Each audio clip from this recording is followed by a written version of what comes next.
When Mauritius lost its preferential trade agreement with the EU for its sugar industry, there was a conundrum as to what to do with all this sugar. So the government went on a major diversification plan to generate fuel, alcohol, and turn some of the massive sugar plantations into prime real estate development.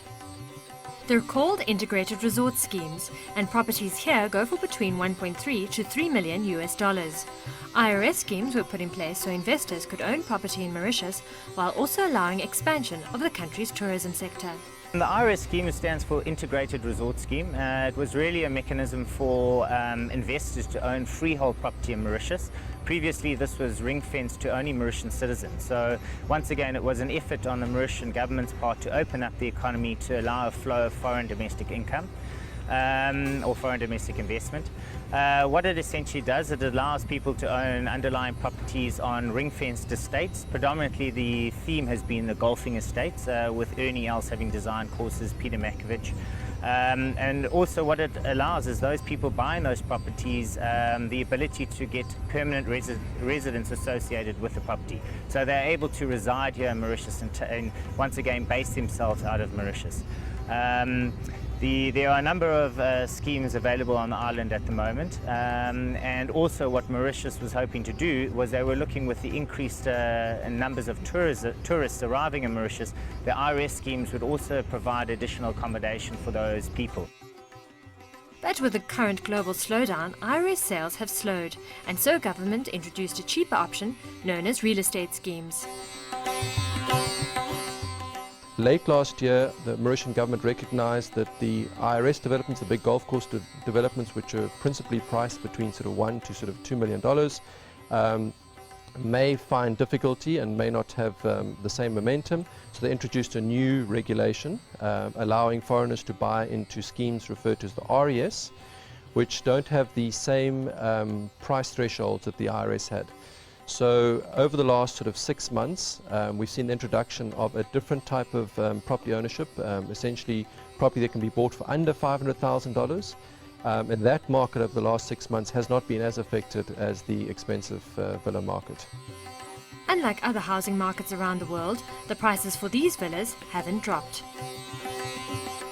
When we see the downturn is not affecting prices. We don't have an inventory of 80,000 units for sale like in some other countries. So we have played it differently. Mauritius is an island, right? Land is very scarce. Over the next 10 years, at very most, you can have 4,000 villas, not more than that. So therefore, there is an inherent limitation in terms of how we can expand.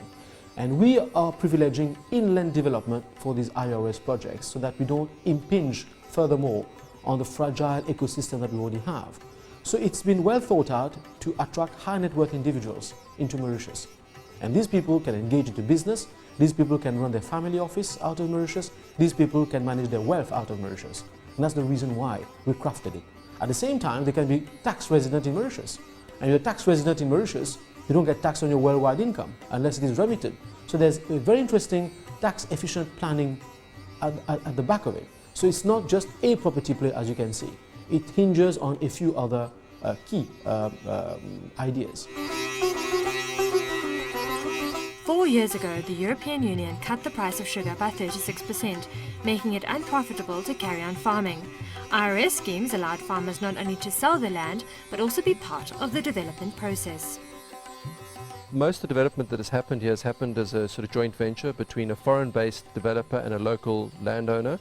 So essentially the foreign-based developer will bring the skill, the architects, the town planning and the marketing capacity to the island, and the landowner will bring in the land. So they will basically have a joint venture agreement between the two of them.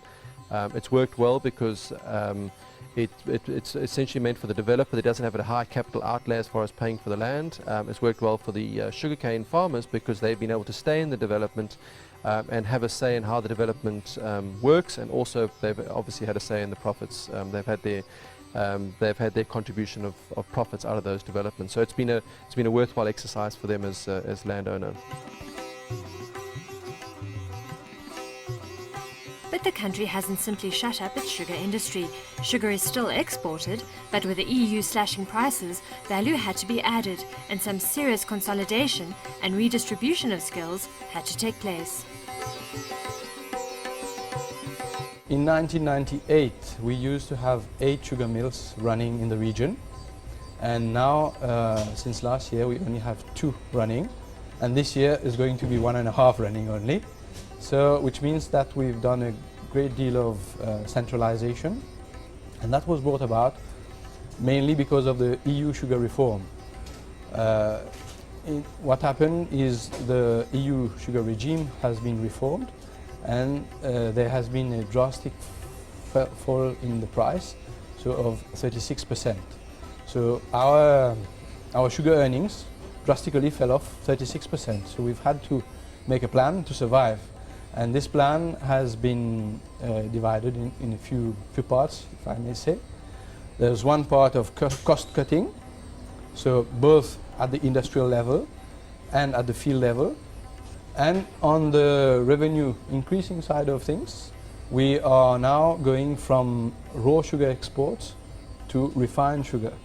So which means that there's an additional margin being made out of refined sugar. So we're now selling directly to the consumers. For Savannah, diversification is key. The company also uses its vast sugar plantations to produce almost a quarter of the country's power. Out of the sugar cane, when it comes into the mill, you've got on one side the juice going, which will produce sugar, and molasses. And on the other hand, you've got the fibers, it's called a bagasse. And with this bagasse, so we're producing electricity out of the bagasse in a big sophisticated power plant. So for the time being, this is what we call a biomass-fired power plant. It's one of the biggest in the world, actually. And we're producing the island. Electricity production out of bagasse in the island is almost 20%. And this power plant is fired with bagasse in the crop season and with coal in the intercrop. So this plant is now producing about 25% of the island's consumption.